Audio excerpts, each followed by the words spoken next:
Alec is the one who came up with the string parts for this. He like came up with an arrangement. He just like played it on the piano like the night before we were going to record. I was like, I don't know. It's like, I don't know how to describe it, but it's just like, I want it to be more like, like Just a little more. just like, can you get it like a little more like sad 70s, like just like strings. And then the next day he came up with it. Like he came with this and I was like, this is exactly what I meant. Welcome to the Back Catalog Listening Party, your weekly musical happy hour where musicians pick an album from their back catalog and tell the stories behind their favorite tracks in front of a live online audience. This week, we talk with folk artist Sadie Gustafson-Zook, who celebrates her 1-year anniversary of living in Minneapolis with a virgin mimosa. She revisits one of 2 releases she put out in 2024, talks about why this EP, What I Push Below, is one of her favorites, and shares how mood boards and spreadsheets help in her decision and art-making process. So pour a beverage and join us as we toast Sadie's anniversary and join us as we listen to her music together here on the Back Catalog Listening Party, where it's always Friday and old albums never sounded better. Happy Friday! Happy Friday! Happy Friday!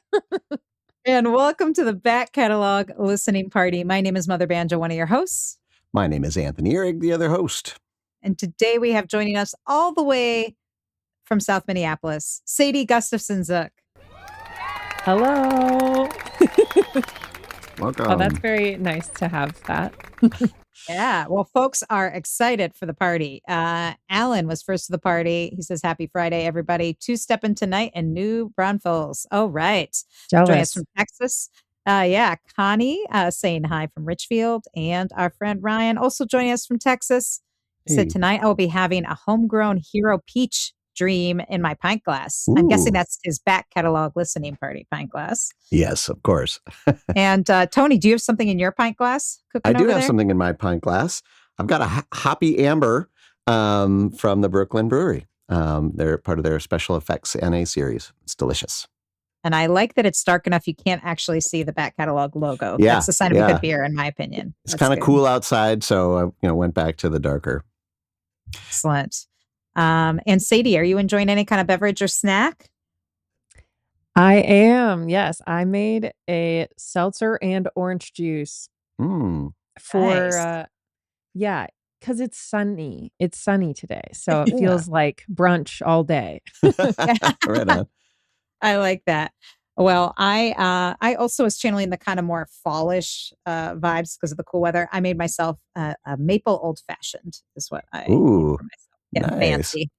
Well, our friend Joe here is riding the BCLP stream in Minneapolis with a Summit Saga by his side. So welcome, Joe. Wonderful.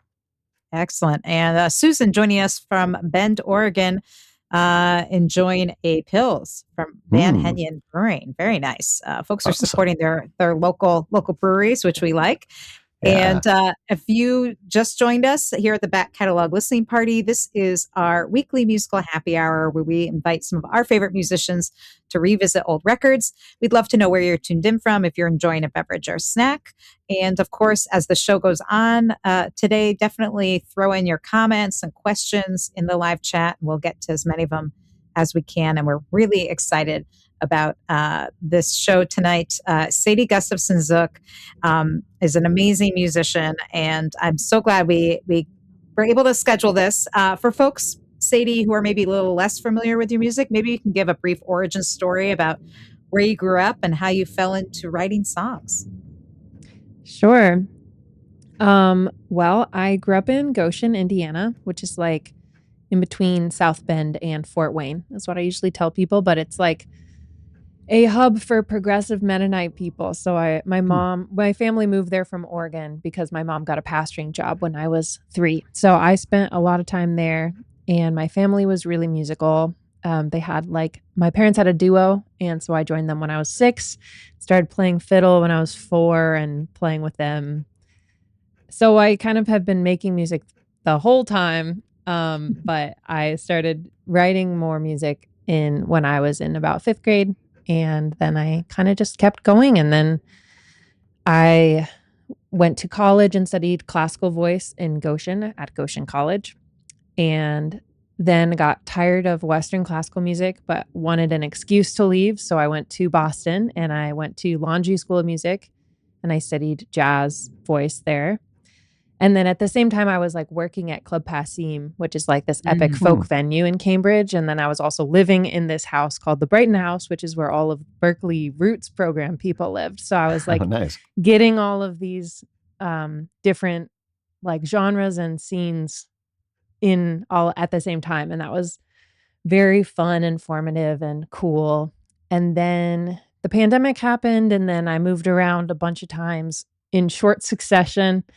Ended up back in Goshen for a number of years, and then, but was trying to figure out where to live. So I had a whole album called Where I Want to Be. And those were all songs I wrote while I was living in Goshen, not really wanting to live in Goshen. And then, Minneapolis won. So I moved here Huzzah. a year ago to the day. Really? Wow. This is amazing. Folks, we got to raise a glass to Sadie and on her 1 year anniversary of living in Minneapolis. We're so excited to have you here. Yeah. That's wonderful. So tell us, like, why did Minneapolis win? I mean, we know it's cool because we live here, but I'm always curious for someone who like Goshen isn't like right next door, So why did Minneapolis win? Because there's a lot of great musical cities you could live in. Yeah. I mean, so I had lived on the East Coast and on the West Coast and in the South. I had lived in Seattle and also Nashville in those in between years. And then I also was touring a lot when I was living in Goshen. So I like felt like I had a pretty good idea of like what different cities and towns and regions kind of felt like. So I had it narrowed down to Minneapolis and Philly and Western Mass and Durham, or like the Triangle area of North Carolina. And they all were like cool, progressive hubs with great music scenes and just like lots of creative life happening. And I really liked the vibe of the Midwest. Like moving back to Goshen, I was like, I feel more at home in this energetic kind of slower vibe that's a little less grind centric, and potentially more like community oriented. And so I was seeing both of those in Minneapolis, but I didn't really know people here. Like I moved here last year and I came for a month in in March before, just to test it out and like see if there were people that I could be friends with here. And there were. And I was like, yeah, I don't know that many people, but the people that I'm seeing, I'm like, oh yeah, we could be friends. So yeah, I had a whole spreadsheet with all of my factors of what I wanted. And I ranked them all with like number values of how important they were. And then, Minneapolis and Philly had tied, but for very different reasons. And then vibe wise, I was just like, after I spent some time here, I was like, yeah, it would be nice if this was my life. So excellent. Oh, I was so happy. And 1 year in, it's still feeling like a good decision, right? Yeah. Awesome. Sweet. Nice. Well, and it felt good after this year. This year was kind of a tough year here in Minneapolis. So if you're still feeling good about the decision, I think I think for a lot of people, I'm also a transplant, and I think that people who move here, I feel like if you make it through that first year, both a winter and finding your people, if you can do that as someone who didn't grow up here, I feel like then you're like in for life. Yeah. It was interesting talking to people who were from here when I was considering moving, and they were like, why would you? They couldn't imagine why I would want to move away from my home. Like they were just like, why would you move? And I was like, are you kidding me? Like there's lots of reasons to move. But the idea that you guys can't even conceptualize that says a lot. Yeah. Exactly.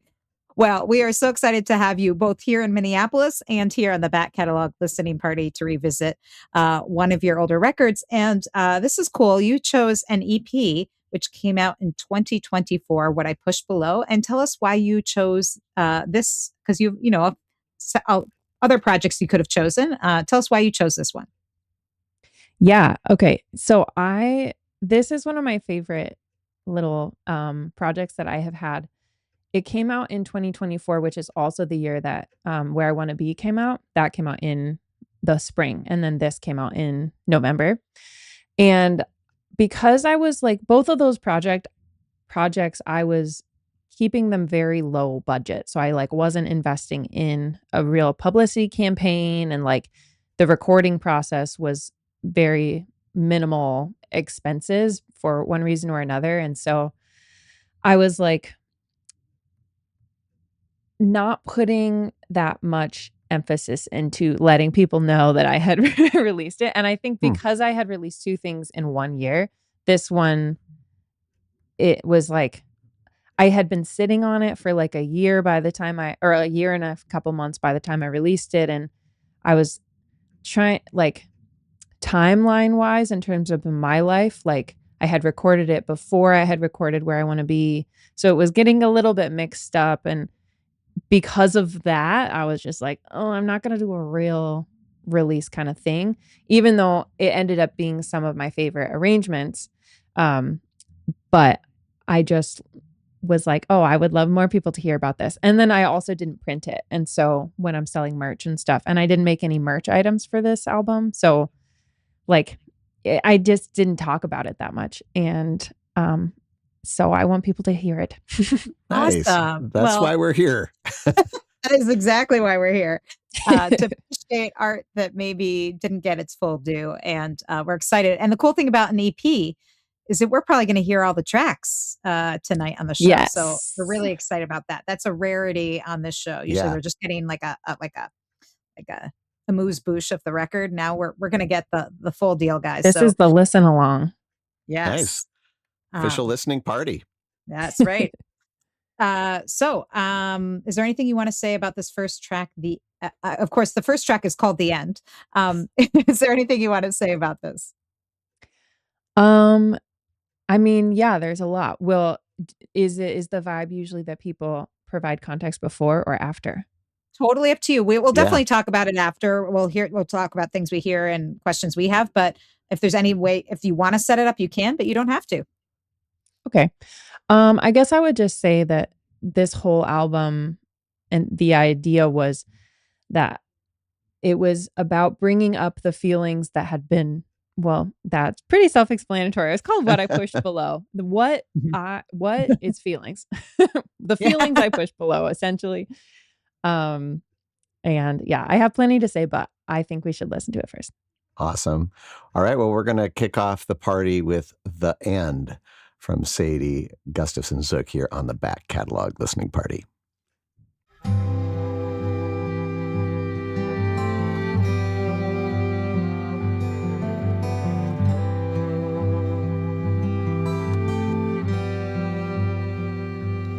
In the morning when I wake up, the first thought on my mind is, how do I get out of here? How did I get this far in? And you're lying next to me, and I can hear you breathe, and it makes me feel so bad that I am starting off like this. When we're sitting in the kitchen and eating a good meal that you made for us this afternoon, I think I should feel more appreciative, but something damp is muddling my eyes, and it makes me feel so sad that I am eating lunch like this. We're nearing the end. We're nearing the end.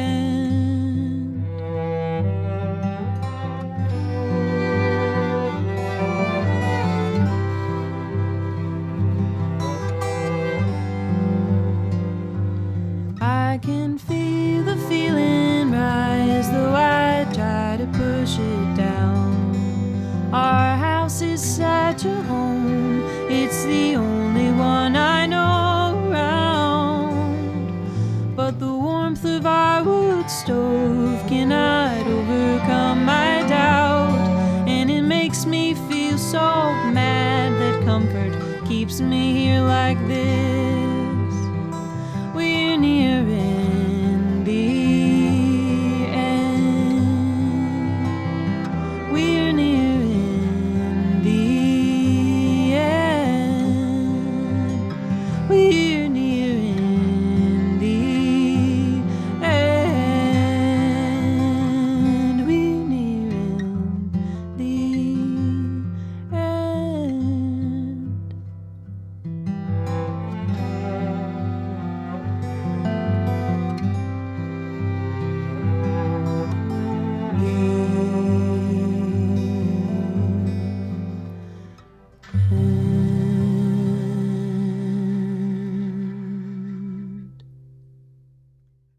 Sadie Gustafson-Zook with The End from her 2024 EP called What I Push Below. And Ryan commenting, love the strings. I echo that. That's it's real sweet. And so you mentioned you grew up playing fiddle. Are you contributing any of the string parts to that? No. So on all of my other albums, whenever there has been strings, it has been me. And I've done a lot of like, orchestral pad, like layering a bunch of different strings, or like I put out an album in 2017 where I was like accompanying myself playing more moving kind of fiddly accompaniment parts. But this was the first thing that I put out that I was not playing the violin on it. And this was all tracked live in the context of this whole album came about because my friend Alec Spiegelman, who he had produced Sin of Certainty, which was my 2022 album. He lives in New York, and he got in touch to let me know that he was trying to check out if he wanted to get on board with this studio. So he needed to like do some sample projects to just use their board and see how it works. And he was like, if you come through town, like, can we just take a day or two and make something happen? And I was like, yes, definitely. And I had these 3 songs. I had just had this breakup, and I was like not really wanting to memorialize these songs in the context of my like moving on songs. I was like, these are really like in the middle of it, of the grief and whatever songs. So it felt like it was kind of a separate thing. And so Alec is the one who came up with the string parts for this. He like came up with an arrangement. He just like played it on the piano like the night before we were going to record. I was like, I don't know. It's like, I don't know how to describe it, but it's just like, I want it to be more like, like just a little more. Just like, can you get it like a little more like sad 70s, like just like strings. And then the next day he came up with it. Like he came with this, and I was like, this is exactly what I meant. Like, nice. And to this day, I'm like, I don't understand how he understood what I was saying enough to come up with something that was like this spot on. And so it's just him on clarinet, and then Emily Hope Price played the cello on this song, and then the following one as well. And then Andrew Sharon, who is the owner of the studio, he came in and just sat in on violin. And then I was like playing the guitar. So we were all just like sitting in a circle, and it was all tracked live, and it was like very sweet. And we just did a couple takes, and I love the way that it came out. And like, because it's not like multiple people on each instrumental part, you can really hear the textures of like, okay, this is a person playing an instrument. And it's like not always perfect, and it creaks, but it's like, or like that, like the vibrato is not necessarily syncing, but also it like makes it feel really real because of that. And so I really love how this one came out. Yeah, recorded beautifully. Really sounds good. And you definitely feel that kind of musical conversation part of it, which is so special, especially with acoustic instruments, I think. And also the sort of the creakiness and the organic nature that you're referring to, I think is especially important, and it just makes it feel so intimate. Like, and the lyrics, like, talking about like the sad lunch, and I don't know, like there's just so much about it that just makes me be like, oh, like I feel like I'm in the room with you, and I am going, just as you were describing. But I feel like, yeah, I feel like it's almost like that awkward silence where like the chair is creaking and like, I don't And know, you're hearing all vulnerable. the sounds. Yeah. And there's Mm. just like a rawness that I think is very relatable. Hey there, would you like to be part of the live show? Well, become a member of the Back Catalog Listening Party Patreon, and you'll get a backstage pass to weekly online tapings where you can ask the artist questions and participate in the live chat with a fun community of like-minded music nerds. You'll also get a first look at upcoming guests and receive invitations to special live streams and private after parties. So join the party today at patreon.com/Back Catalog Listening Party.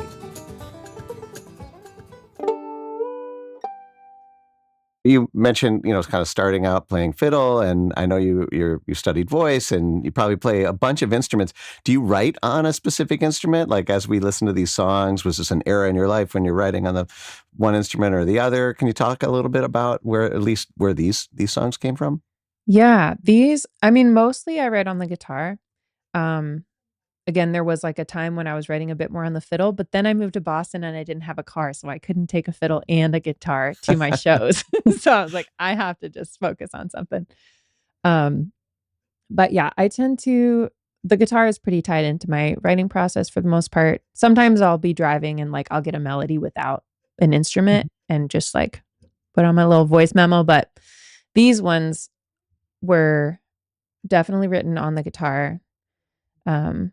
Wallflower, which we'll get into, is on the piano on this recording, but I wrote it on the guitar. Yeah. Okay. Excellent. It's kind of like across the board, you're the guitar writer. Yeah. Yeah. I think that I have figured out how to do a lot of the sounds that I like. Like I really love like the voicings on a piano and the way that voice leading can happen, and I just don't have the skills to do that, but I have kind of transferred that knowledge, like tried to learn how to do that on the guitar. And I think that was also why I stopped writing on the fiddle. Was it just like I did not have the skills necessary, and the instrument has its limitations too, to be doing the kind of sounds that I wanted to learn, especially as I was incorporating like jazz chords and stuff. And I wanted to make it really complicated for a while, and so the guitar was great for that. Yeah. And now I feel like I'm making it more simple again, but with the knowledge that it's like a choice that I am able to do that. Yeah. Well, and also sometimes, I mean, you've been playing fiddle for so long that when you got into writing songs, like sometimes, again, when you learn that new instrument, it can really break open everything for you and it brings you back to basics. So, and then you grow again with that Yeah. new instrument as a songwriting tool. So, That's true. And yeah, I learned guitar at the same time that I started writing songs too. So it all has been like same timeline. Yeah. Whereas like I wasn't really writing songs on the violin. Yeah. Well, Susan chimed in to say, just lovely. Then there's been a lot of clap emojis as well. And we want to get into, we were talking a little bit about the studio space and that your producer was trying to kind of show off the studio space and get some work samples from the sounds that he was able to get. So you shared some photos from the studio. Is there anything you want to tell us about this one? I'm assuming that's Sam at the helm. That is Alec. Yeah. I realized when I went back, I'm not very good at taking pictures when I'm in the studio, because it's like I tend to work really fast. Like because of budget constraints, I'm always like, okay, let's do this in a day, or like, let's do this in 2 days. And like, so for this one, yeah, the whole first day, I'm like, I didn't take any pictures. So I don't know if we recorded in 1 day or 2 days. But I have pictures from the second day, and that picture's from the second day. Excellent. Here's the other picture that was a static picture. So I'm assuming this is your view from the studio. That is the perfect orchestral arrangement that he just had written out in pencil because he wrote it the night before. Nice. For those listening to the podcast version of this, we looked at a picture of the back of the engineer at the mixing board, and now we are looking at some sheet music. And if you're interested in checking them out, we'll throw them up at backcatalog.listeningparty.com. That's right. Just go to the Sadie Gustafson-Zook episode. And our friend Joe has wanted to comment on the album art, which I would agree with. He said the cover is great. And for those of you who are listening, again, you can also check out this cover art at backcataloglisteningparty.com. But it's this amazing artwork with looks like a woman who's underwater and with a flower and but Joe's question was, is she ascending or descending? Great question, Joe. Do we know? Yeah. No. I mean, so I designed this and I was using a lot of stock photos that were royalty free.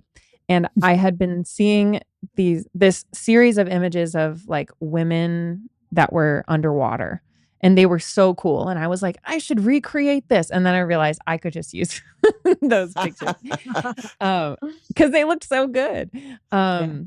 But yeah, so I feel like I think the idea initially, because I had a whole mood board and I was thinking about like dropping things into water and the way that like when you drop it down, it will like the momentum of being dropped, like then will push it back up eventually. And I guess, yeah, maybe it is both. It's been a while since I thought about this, but I think the idea is that she's down and she is gonna climb out of it at some point. Like all good art too, it could change depending on where you are in your life. Yeah, and I like that you kind of can't read whether she went down there of her own volition or not, or whether she's just hanging out there.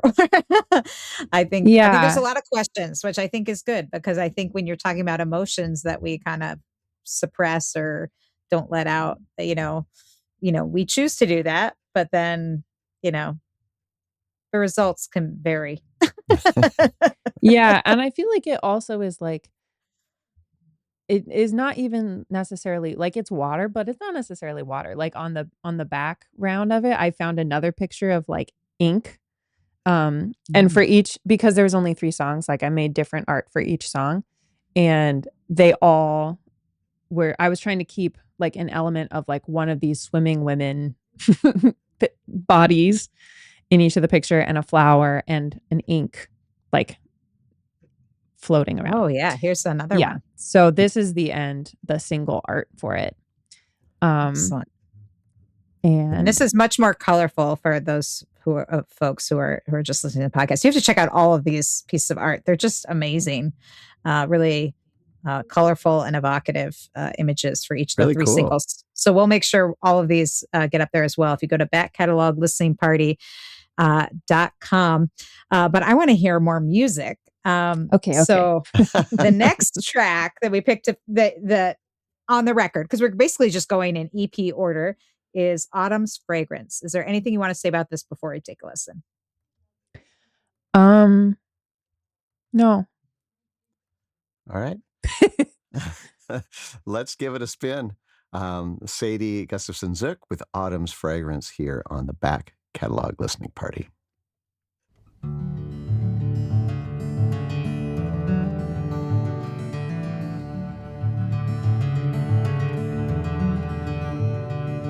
Death and beauty mixes up the gentle balance of learning from the past.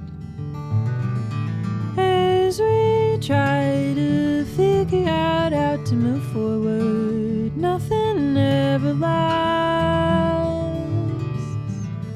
I spend past months creating a simple story for my friends and myself. The other story lives out in the western country, just as true but withheld. Tears leave my eyes, feeling like I did a year ago. Painful pieces pushing up from what I pushed below.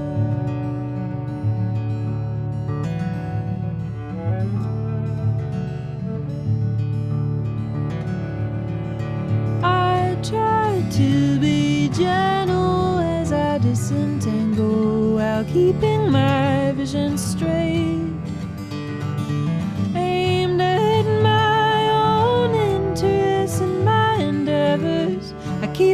gaze away. But one glimpse upsets all the walls I had been able to build around myself. Their pain, my gain. Am I a horrible person for looking out for my health? Tears leave my eyes, feeling like I did a year ago.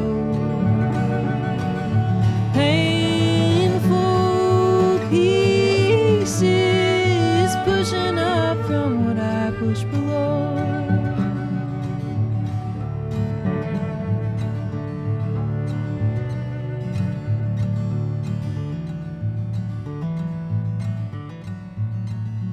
As the leaves fall, I read through my myth and I identify the holes.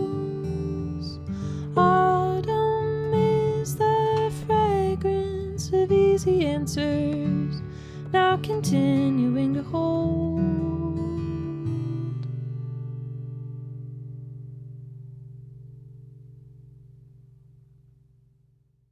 All right. Sadie Gustafson-Zook with Autumn's Fragrance from her 2024 EP, What I Pushed Below, which we're revisiting today with Sadie Gustafson-Zook joining us from her home in South Minneapolis. We're also celebrating 1 year of her living in Minneapolis, which we're really excited about. Woohoo! And I know. And folks are loving the music. Connie chimed in to say beautiful. And, again, more of those strings, and they really do set a mood. When you're talking about the sad 70s strings, I'd be curious, like, you obviously listen to lots of different kinds of music. You were talking about, living in Boston and kind of pulling from all these different kind of roots genres of music. But, were there any, when you think of sad 70s strings, like, are there artists that you're thinking of? I mean, when I heard this, I thought a lot, I'm like, oh, I can hear like Nick Drake in there and I can feel some of that. But is there anything that you were kind of thinking of when you said that? Okay, this is not 70s, but Doris Day has like this recording of the song Secret Love where it's just like flowing extreme orchestration that I think also happened a lot in the 70s, Mhm. in like a reminiscent kind of way. But yeah, that's the only one I'm thinking of, even though that's not the 70s. Yeah. No, it's cool. It's cool to hear the different influences.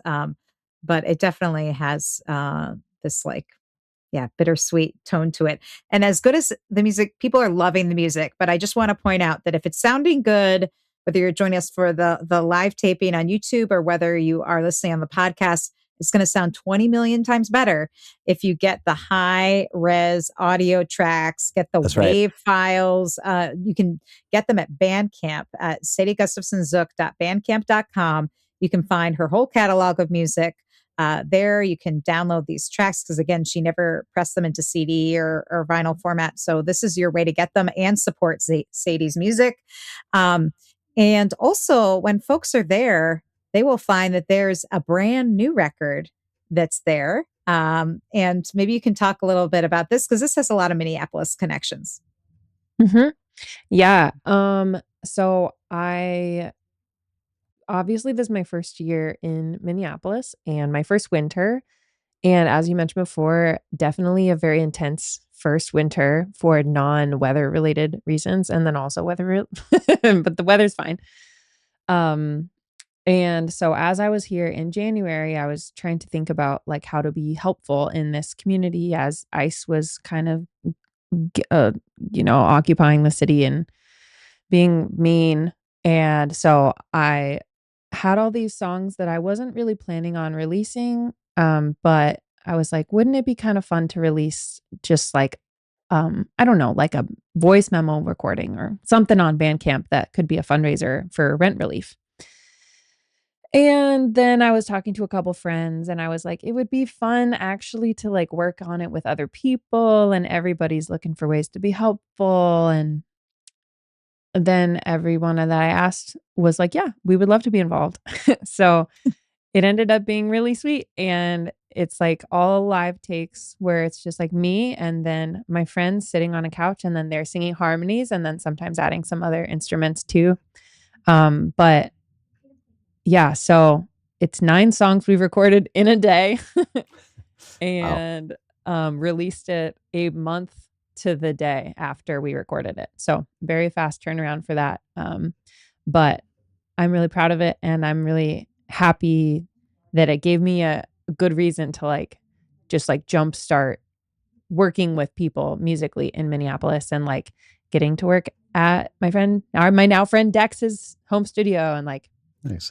So Yeah. Yeah. And when Sadie talks about some friends, I mean, these are amazing musicians. So we have Rachel Reese, who's been a guest here on Back Catalog Listening Party of Her Crooked Heart. Jeremy Messersmith, also a past guest and one of the well-known names here in town, great singer-songwriter. Hillary James from Bathtub Sig, Dex Wolf, as she mentioned, Alex Watson. I mean, it's like a who's who of folks on this record. But what's really special is the songs themselves are so beautiful and so heartfelt about like and really capture what it was what it was and is like living here and also um, kind of like a yearning, especially like that first track really makes me think of like a yearning for normal life and like what a nice life those of us who live here enjoy normally. And I think it really sort of captures that neighborliness that folks have seen on the news, but it really captures it in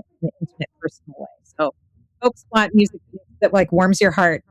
We've been enjoying songs today from her EP of like sad breakup songs, which are so amazing. But if you want one that's kind of the other end that will like heal your heart back up, I would recommend this. Yeah, record. and for a great cause as well. And there's still a lot of work to be done up here. So I'm going to recommend that everybody head on over to sadiegustafsonzook.bandcamp.com and purchase the album we're listening to today and about 5 or 6 other records while you're there. I was telling Sadie before the broadcast that I just randomly grabbed a record and started listening to it, and next thing I know, it was like 2 hours later, and I loved everything I heard, and I know you will too. So why don't you go over there and show Sadie some love by purchasing a record or 3. And it goes a long way to letting the artists know how much you appreciate them. And it sounds way better. I mean, this is top-notch musicians playing wonderful instruments and recorded in beautiful spaces, living rooms included. And you get to hear all of that when you get the high-res files. If you're just doing the streaming thing and watching this on YouTube, you're missing out on a lot of beautiful sonic detail. Yes. And I'd also say that Sadie's new album that we've been talking about, that's a fundraiser for rent relief for those who are still struggling and not able to work after the ICE occupation. The new album called The House on the Park. It's also only available on Bandcamp. So that's like the place you go anyway. So then when you're there, you get all these other things. The Back Catalog Listening Party is brought to you by EFS Publicity. Founded by veteran publicist, promoter, DJ, and musician Ellen Stanley, EFS brings an artist's perspective to the table, working to help clients get to the next level in their career. Services include national and international media campaigns, radio promotions, tour press, crowdfunding, grant writing, and more. Get a quote or set up a consultation today at efspublicity.com. We had some nice comments coming in as we were listening to Autumn's Fragrance. And Joe chimed in and said, the ending of Autumn Fragrance is special. I figured those sweet strings were going to carry us on out on a long fade. The short stop gets you thinking. Was that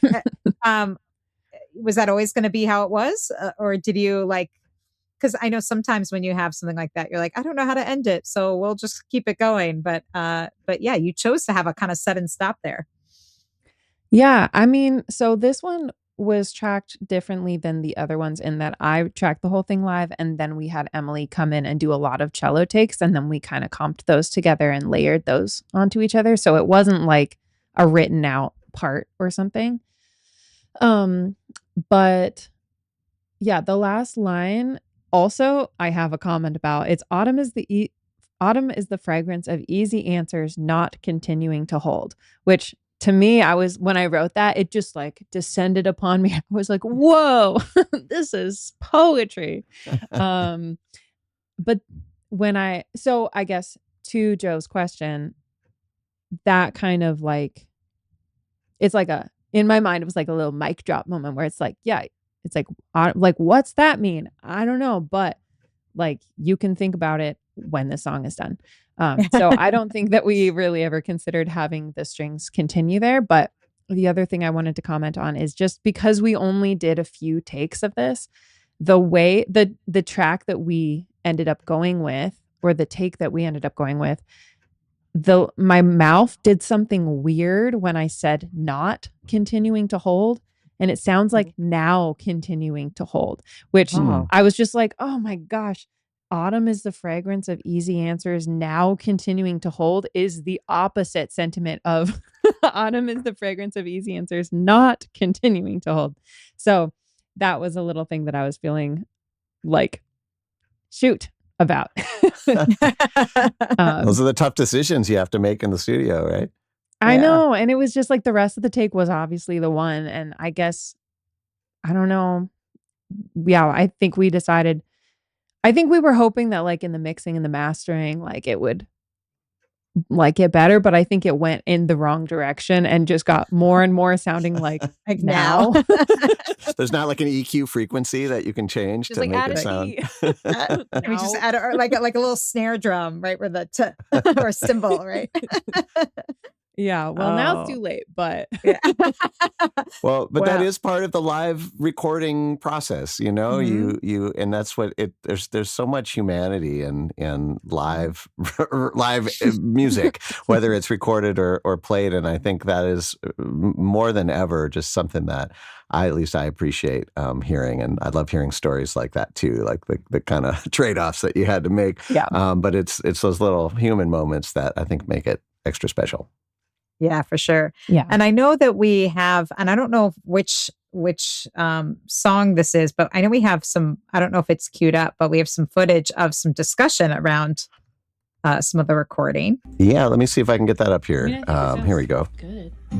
I like the space. At the beginning? No. The instrument, cool. the Yeah. Like distance away. The verb and overall treatment. Okay, good. Well, that's great. Yeah. Cool. I hope you don't mind. I did a few, I wanted to bring the cello back out, a couple of moments. Yeah, that's fine. I love that. So that's kind of a little bit of that mixing process that you're talking about. Yeah. Yeah. Alec was great to work with. He was I like the way that we collaborated, and that he really let me lead the process, but then he could fill in where I didn't know how to explain something, or love working with him. But now he's a math teacher, but he probably still records. Well, I'm glad you got him in that moment when he was recording. But you're right. It's funny. A lot of times, producers or engineers often, it's like they not only have to have the musical and technical abilities to sort of capture what you're talking about, they have to understand and interpret and translate what you want, either to other musicians or reflect it back at you, so that you are getting the sounds that you want, which I think is a real skill set. That there's a lot of people with the technical skills that don't have the personal or communication skills to pull it off. And it sounds like he really had that just in watching that clip. So well, we're going to share all of these good behind the scenes stuff in the notes, the show notes for backcatalog.listeningparty.com. If you go to the Sadie Gustafson-Zook episode. And we also want to thank the folks that have kept this party going for, get this, 6 years, almost 300 episodes. What? Wow. These are the folks that have kept this party going from week to week and allow us to bring you these wonderful conversations and behind the scenes footage and stories that you don't get anywhere else. Penny, Ann, Alinda, Bevan, Connie, Vaughn, Ellen, Chris, Becky, Peggy, Joe, Jim, Beverly, John, Tim, Sarah, David, Jocelyn, Matt, Steve, Mark, Severin, Mary, Nikki, Joni, David, CJ, Christy, Diane, Hetty, Sandy, Neighbor Ann, BZ, Paul, Cynthia, Ross, Mike, Eric, Phil, Ryan, and maybe you. If you would like to join our Patreon community of music nerds, and if you're like, I want to get in on the live tapings, I listen to this podcast every week and I want to ask questions. Well, this is how you get invited to all the live tapings, and you get first look at all the guests and what's coming up on the podcast. So much other cool stuff. And most importantly, a dedicated hour per week where you don't have to scroll through the algorithm or turn on the news or anything. You get to just enjoy music with amazing artists like Sadie. And it's such a special time, best hour of the week. I'd say every week. And it's because of the people who gather. Our Patreon community are wonderful supporters of music and art. And we appreciate them so much. And we'd love to have you part of it too. Yes. And so join us at patreon.com/back catalog listening party.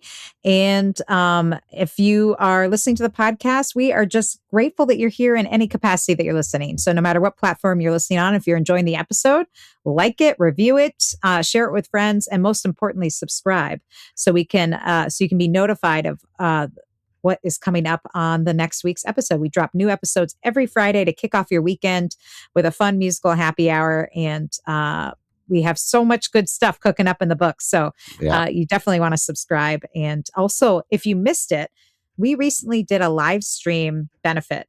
Speaking of Minneapolis, supporting Minneapolis causes, we did an Earth Day live stream, Earth Day for All, supporting the Immigrant Law Center of Minnesota, because a lot of our immigrant neighbors continue to need support with legal matters and locating loved ones who've been detained or deported.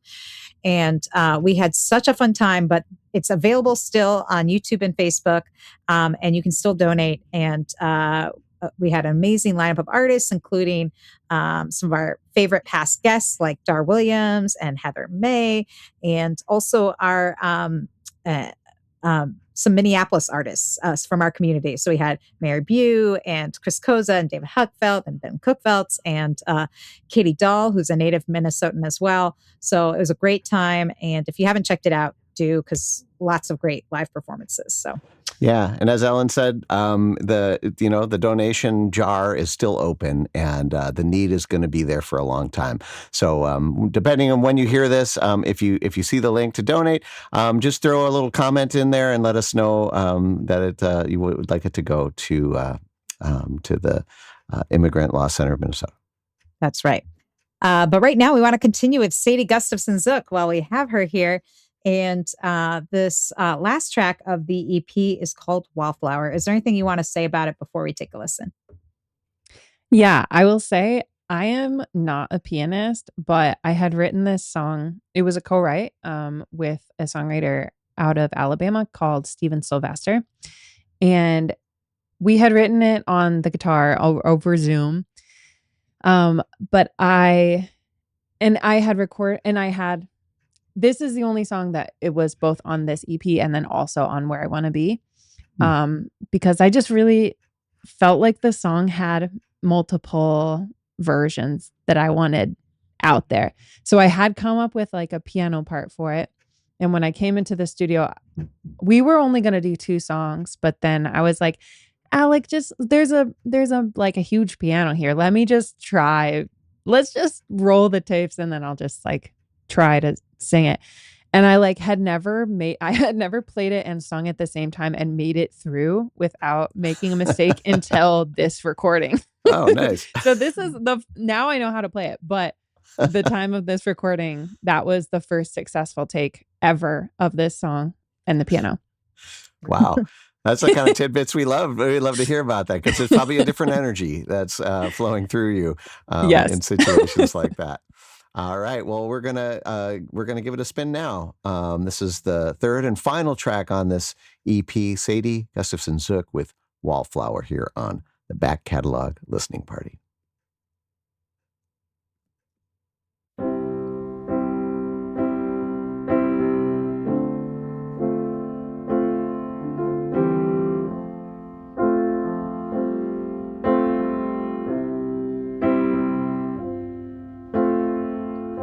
I tried so hard to be nice, but it always backfired.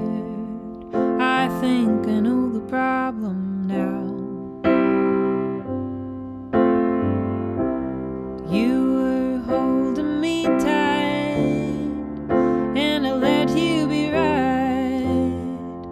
didn't speak my thoughts aloud.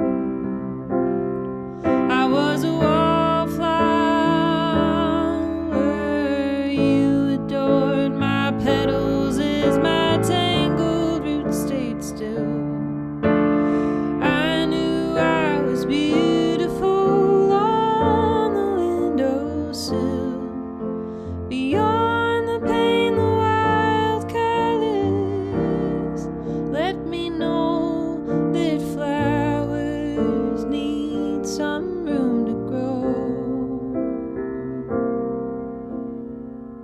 Why didn't I speak my mind, feeling lost all the time? Who made me this way? Was it you or just me? I'm starting to see the parts that we both played. I was a wallflower. You adored my petals as my tangled roots stayed still. I knew I was beautiful on the windowsill. Beyond the pain, the wild colors let me know that flowers need some room to grow. It's okay to need some room to grow. It's alright to make some room to grow.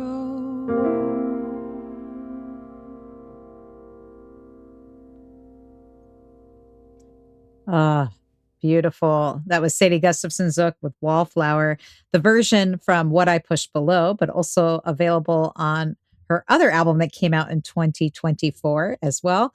And you can find all her recordings at bandcamp.com. And I think, Tony, are you showing the image for that particular track? It looks I like. am. This is the single art. Wow. for It's Wallflower. amazing. Yeah. There's all this green. There's some this woman looks like she's maybe floating on a wave or some other tide above maybe a city. It's amazing. That's really, really cool. And the comments lighting up. Christopher saying, loving the music. Let's see. Susan saying, really a beautiful song. Love the pedals that are enjoyed. And then Joe saying, feels like Carole King in quality and style. Sweet. So Carole King, pretty good piano player. So just saying. I know. Well, I feel like this was like, it was so interesting. I mean, I've listened to a lot of like, you know, female singers that played piano. Like I grew up with like Sarah Bareilles or Regina Spektor or like, and then beyond that, like Carole King or like more contemporarily, like May Earlywine or like Elizabeth Pixley Fink, all these people that are like in a similar vein. But love your hand I'm just like motions, by doing the way. visual of She's like doing a whatever swoop, that like a album wave. art was. Yeah. But it was just like what like I think there is a thing about like when I'm playing guitar and singing, it feels more like I'm talking than I'm saying. I'm just like not even thinking about the fact that I'm singing. I'm just like, this is just like how I do it. It's the guitar and the voice. But I did so much vocal, like exclusively vocal performing when I did classical voice and jazz grad school and like all of these things which were like, I didn't feel like identity wise really as connected to that. Like I was like, I'm not like a singer. I'm like a musician, you know, and there's such a like thing about like women singers. And like, I feel like that was part of why I was like, I want to get good at instruments because I want people to take me seriously. And I mean, piano is an instrument that I'm not, I have not yet mastered. But something about playing the piano and singing made it feel more like the singing could shine, or that I could like do different things vocally than like I was doing when I was just playing guitar and singing. So I like the permission it gave me to be a little bit more like expressive and like more like diva-y than when I'm playing guitar and doing like my little folk songs. So I feel like, yeah, I like that. Well, and I think that goes back to what you were talking about before, is like sometimes if you're less proficient at an instrument, it changes how you approach it, right? Like you're filling in more with your voice, maybe because you're doing more simple parts. Yeah, that's true. Just allows you to approach the song differently, not necessarily better or worse, just differently, which I think. But what a beautiful version. But of course, now I'm going to want to listen to the other version as well. Hear them both. Yeah, go for it. I just want to mention that Grace and Ryan are loving the episode from Fort Worth. And again, the comments are just lighting up. Everyone's loving the music. Yeah, I have a question that I've been wondering since I got the files uploaded for this episode. I emailed Ellen or texted Ellen and said, "There's only three tracks. I think we missed something." And I've been thinking about this a lot as we listen to this too, because clearly you're very intentional. You had a spreadsheet to figure out where you were going to live. You had mood boards for your album art.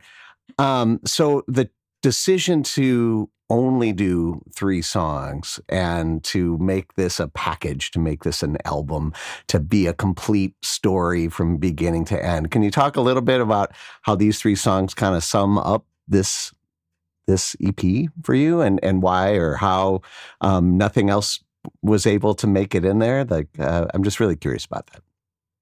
Yeah. I mean, I feel like I also, in addition to being like, I don't know, I am strategic, but not in like, I hate strategy games. So I'm strategic in very specific ways. But I'm also just like pretty frugal. So when this opportunity came up and it was like, you can record for 2 days and pay me this amount, I was like, awesome. Great. That's it. Like Right. I wasn't even financially, thinking about, that was the boundary. Yeah. And so there was that. There was also like, yeah, that I was coming off of this relationship and wanting to like hold the songs were still very fresh and tender when I recorded them. And I was like, I don't know if I want to, like, I don't know how much I want to release this. I don't want to have a PR campaign. I don't want my ex to hear these songs. Like, the personal side of it being like, yeah, I didn't really promote it very much because I didn't want the word to get out that I had made an EP. Wow. Yeah. But as far as these songs go, I loved starting with the end just because it's so cheeky. And also because like that, yeah, the arrangement I have said I just love so much. And that is the only one that's written. Well, timeline wise, that's like the one that is like the narrator is in a relationship at that point.